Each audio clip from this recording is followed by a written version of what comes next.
शायद हमारे जत्थे में कोई गया उन्होंने सुना होगा, मैं डबल दोबारा सुना रहा, जिन्होंने नहीं सुना वो सुन लें। वो पूछते थे क्या फायदा, वो ये पूछता था, तो महात्मा जी ने कहा आप बीड़ी पीते हो? बोले हाँ पीता हूँ। तो बोले क्या फायदा? बोले और पान वान भी खाते हो? बोले हाँ। बोले क्या फायदा? बोले शराब भी पीते हो? बोले हाँ। क्या फायदा? अब जो महात्मा जी उससे सवाल करें तो उससे वो मैं ये भी करता हूँ, ये भी करता हूँ, महात्मा जी कहते हैं उससे क्या फायदा?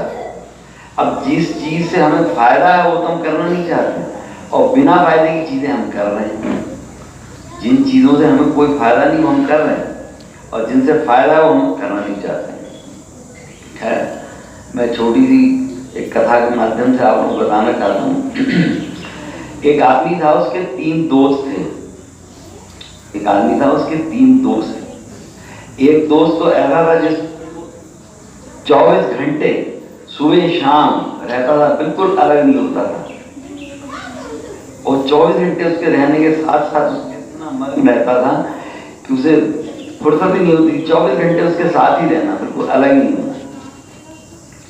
और दूसरा दोस्त उसका ऐसा था जिसके सुबह मिल लिया, शाम को मिल लिया, कभी अगले दिन मिल लिया, मतलब उसकी बनस्पत उनसे कम मिलता था। सुबह मिला, दोपहर में मिला, शाम को मिल लिया कभी। और उसका तीसरा दोस्त ऐसा था जिसके साथ वो हफ्ते में एक बार, 15 दिन में, हफ्ते में मिल लिया, नहीं मिला तो नहीं मिला, मिल लिया तो मिल लिया। इस तरह उसके 3 दोस्त थे। एक बार क्या हुआ कि वो किसी ऐसे मुकदमे में फंस गया जो उसके खिलाफ था। अब जब वो पेश हुआ जज साहब के सामने, तो उसमें उसको उम्र कैद तो थी कि फांसी भी हो सकती थी। खैर, वो जज साहब के सामने पेश हुआ तो जज साहब ने ये कहा कि तुम्हारा कोई मित्र है? उसने कहा मेरे 3 मित्र हैं। बोले उनमें से कोई भी एक मित्र तुम्हारी झूठी गवाही दे देगा कि इसने ये काम नहीं किया है? उसने कहा बिल्कुल। तो बोले तुम्हारा पूरा विश्वास है कि तुम्हारा दोस्त कोई भी तीनों में से आके कह दे कि इसने ये काम नहीं किया, झूठी गवाही भी दे दे, मैं तुम्हें बरी कर दूंगा। तो बड़ा खुश हुआ, उसे दिल में थोड़ी तसल्ली जागी कि भाई चलो मैं इस मुकदमे से फारिग तो होऊंगा। अब वो अपने पहले दोस्त के पास गया, तो पहले दोस्त ने जब उन्हें कुंडी खटकाई ना, कुंडी नहीं खोली। जहां 24 घंटे साथ रहते थे उन्हें कुंडी ही नहीं खोली, और बाहर से पूछा क्या बात है? उसने कहा कि बात ऐसी ऐसी। बोले कि मैं तुम्हारा कोई साथ नहीं दूंगा। कहने लगा मुझे तुमसे विश्वास नहीं था कि 24 घंटे तुम मेरे साथ रहते हो, और आज मैं किसी ऐसे मुकदमे में फंस गया हूँ जो मैंने काम ऐसा नहीं किया, और किया भी हो तो वो कह रहे हैं कि तुम झूठी गवाही ले आओ किसी की, मैं तुम्हें बरी कर दूंगा। उसने साफ मना कर दिया, कुंडी नहीं खोली, बाहर से मना कर दिया, अंदर से बोले कि मैं तुम्हारे साथ नहीं आऊंगा। अब बड़ा उसे उदास हुआ, पता लगा उसे अटैक ही पड़ जाएगा। जिस दोस्त के साथ 24 घंटे रहता उन्होंने मना कर दिया बिल्कुल साथ जाने। बहुत दिल मजबूत करके दूसरे दोस्त के पास गया। दूसरे दोस्त के पास उसने भी यही करा, उसने कुंडी नहीं खोली। उसने कहा कुंडी तो खोल, मेरी बात तो सुन ले। उसने कहा मैं ऐसे मुकदमे में फंस गया हूँ, मेरी बात तो सुन ले। तो उसने बाहर से सुनाओ क्या बात है। उसने बाहर से बात सुनाई, ऐसे ऐसे मैं किसी मुकदमे में फंस गया हूँ, अगर तुम मेरी झूठी गवाही भी दे दो तो मुझे जज साहब कह रहे हैं बरी कर दो।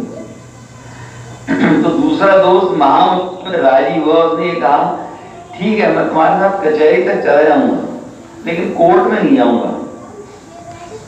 उसने कहा ये तो कोई बात नहीं, तुम मेरे साथ कचहरी जाओगे और कोर्ट में नहीं जाओगे।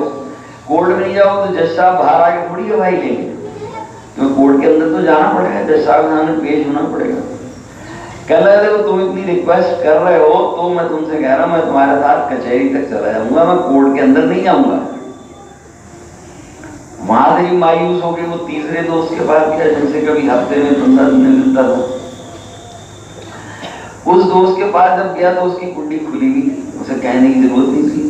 तो उस दोस्त ने कहा आओ बहुत दिनों बाद आए हो, तुम तो कभी हफ्ते 15 दिन में मिलते हो, आओ बैठो, पहले पानी वानी चाय रख लो।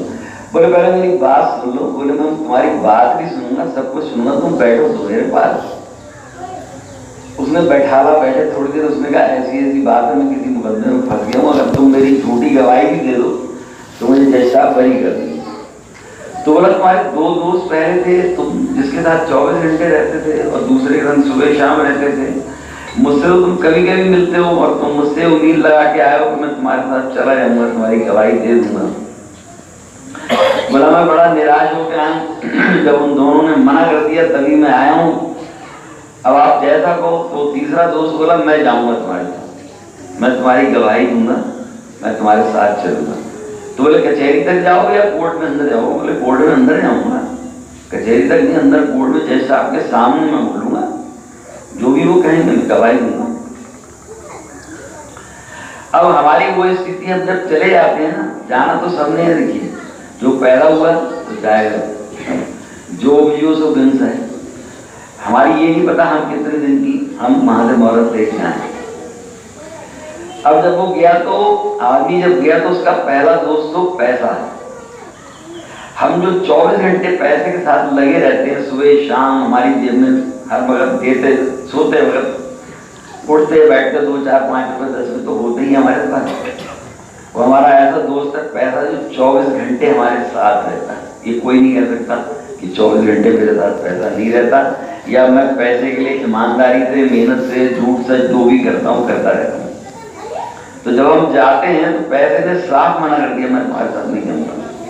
ये हमारा था पहला दोस्त जिसने बिल्कुल मना कर दिया, मैं किसी भी कीमत तुम्हारे साथ नहीं जाऊंगा। अब दूसरा दोस्त था हमारा परिवार, जिसके संग हम सुबह शाम रहते थे। जब हम चले गए उसने कहा कि मैं कचहरी तक जाऊंगा, तुम्हारे संग कोर्ट में नहीं जाऊंगा। कि मतलब कहने का कि मैं शमशान घाट तक तो जाऊंगा, उससे आगे नहीं जाऊंगा। बोले मैं शमशान घाट तक जाऊंगा और आगे नहीं जाऊंगा।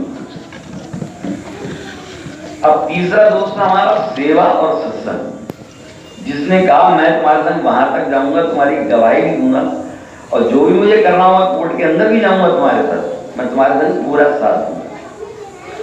अब हम ये सोचते हैं कि सेवा और सत्संग, जिसे हमने सबसे पीछे तीसरे नंबर पर रखा हुआ है, वो तो हमारे साथ है हर समय, यहाँ भी वहां भी। लेकिन पहले और दूसरे दोस्त ने साफ मना कर दिया कि तो पैसा हमने इकट्ठा जो भी करा उन्हें यही रहा ना, वो नहीं किया। परिवार ने भी साफ मना कर दिया, इसके लिए हम सुबह शाम मरते हैं करते हैं। उसने भी मना कर दिया था मैं नहीं जाऊंगा, मैं तो कचहरी तक जाऊंगा, कोर्ट में नहीं, शमशान घाट तक जाऊंगा, अंदर नहीं।